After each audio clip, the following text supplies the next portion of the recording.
बच्चों,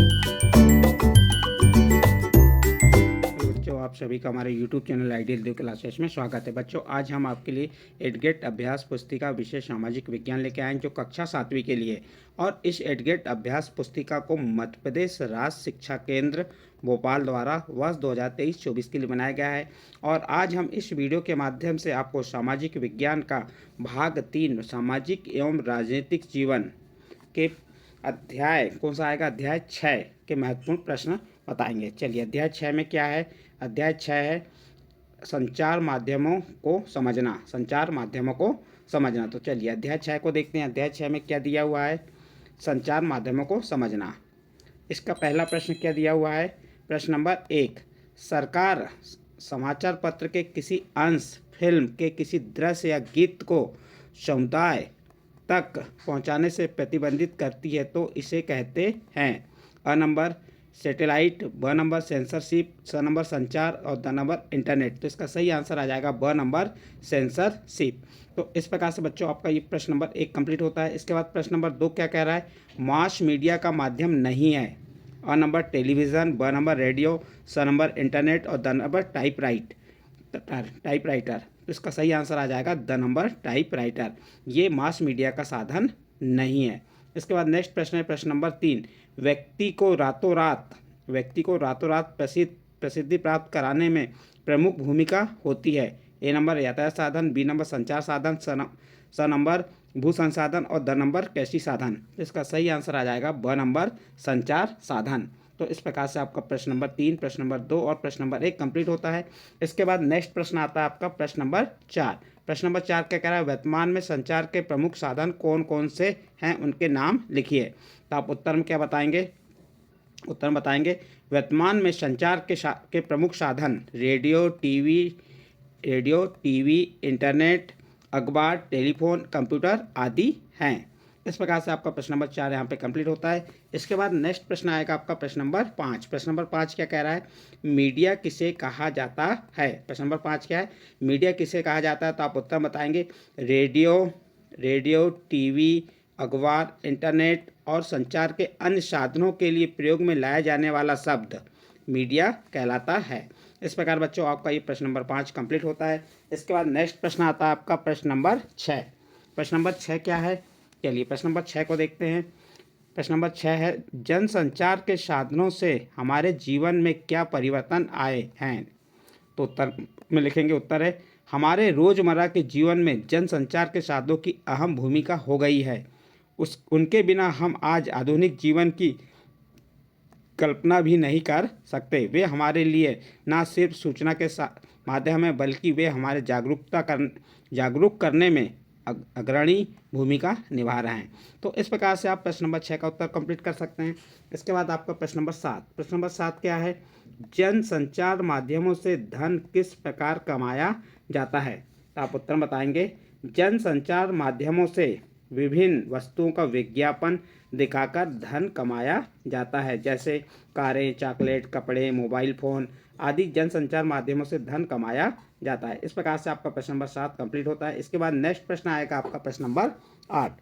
प्रश्न नंबर 8 क्या है, लोकतंत्र में संचार माध्यम किस प्रकार महत्वपूर्ण भूमिका निभाते हैं। तो आप उत्तर में क्या बताएंगे, लोकतंत्र में देश और संसार के बारे में समाचार देने और उनमें होने वाली घटनाओं पर चर्चा करने में संचार माध्यमों की भूमिका अत्यंत महत्वपूर्ण है। इस प्रकार से आपका प्रश्न नंबर 8 का उत्तर कंप्लीट होता है।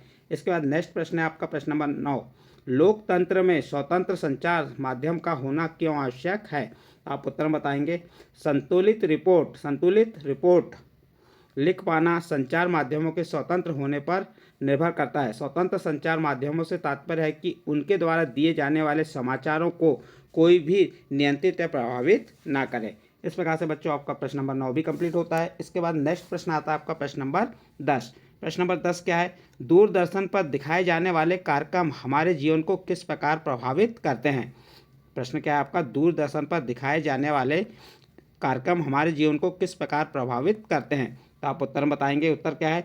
दूरदर्शन पर दिखाए जाने वाले कार्यक्रम हमारे जीवन में सामाजिक, आर्थिक एवं राजनीतिक जीवन को प्रभावित करता है। इसके माध्यम से हमारे जीवन में दुनिया की खबर प्राप्त हो जाती है। दूरदर्शन के माध्यम से हमारे जीवन में नई नई बातें सीखने मिलती हैं। तो इस प्रकार से आपका ये प्रश्न नंबर 10 का उत्तर कंप्लीट होता है। इसके बाद नेक्स्ट प्रश्न आएगा आपका प्रश्न नंबर 11। प्रश्न नंबर 11 क्या है? स्थानीय संचार माध्यम के रूप में समाचार पत्र का महत्व लिखिए। तो आप उत्तर बताएंगे। क्या बताएंगे उत्तर में? समाचार पत्र या अखबार समाचारों पर आधारित एक प्रकाशन है जिसमें मुख्य सामयिक घटनाएं, राजनीतिक, खेलकूद, विज्ञापन इत्यादि जानकारियां सस्ते कागज पर छपी होती हैं। समाचार पत्र संचार के माध्यम में महत्वपूर्ण भूमिका रखते हैं। इस प्रकार आपका प्रश्न नंबर 11 का उत्तर कंप्लीट होता है। इसके बाद नेक्स्ट प्रश्न देखते हैं, प्रश्न नंबर 12। प्रश्न नंबर 12 क्या है? मास मीडिया से क्या आशय है? मास मीडिया के 3 साधनों के नाम लिखिए। उत्तर देखिए।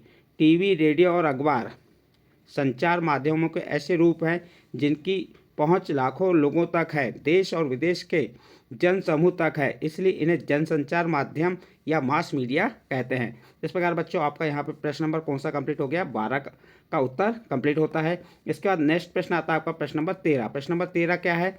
सेंसरशिप से क्या आशय है? तो आप उत्तर बताएंगे। जब सरकार समाचार के किसी अंश, फिल्म के किसी दृश्य या गीत की किसी अभिव्यक्ति को जन समुदाय तक पहुंचने से प्रतिबंधित करती है तो इसे सेंसरशिप कहा जाता है। इस प्रकार आपका प्रश्न नंबर 13 का उत्तर कंप्लीट होता है। इसके बाद नेक्स्ट प्रश्न आता है आपका प्रश्न नंबर 14।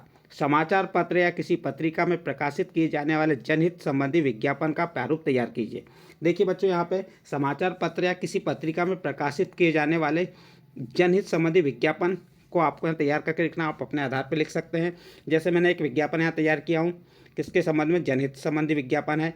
चेतावनी और सावधान, डेंगू भयानक संक्रामक रोग है, घरों के आसपास गंदा पानी न रुकने दें। नंबर 2, मल जल की निकासी की उचित व्यवस्था करें, मच्छर कदापि न पनपने दें। नंबर 4, समीप के अस्पताल में जाकर तुरंत टीका लगवाएं। फिर लिख देंगे, दूर होगी डेंगू की बीमारी जब होगी हम सबकी भागीदारी। निर्देशन किसका है? डेंगू उन्मूलन अभियान। तो इस प्रकार से हम ये जनहित से संबंधित एक विज्ञापन समाचार पत्र में दे सकते हैं। तो इस प्रकार से विज्ञापन लिखते हैं, आपको हमने बताया। आपका प्रश्न नंबर 14 कंप्लीट होता है। इस प्रश्न के साथ ही आपका अध्याय कौन सा था? आपका अध्याय 6 संचार साधनों को समझना से संबंधित प्रश्नों के उत्तर हमने आपको बताया। यदि उसके उत्तर आपको अच्छे लगे हो तो आप हमारे चैनल आइडियल देव क्लासेस को सब्सक्राइब कीजिए, लाइक कीजिए एवं अन्य ग्रुप में शेयर जरूर कीजिए।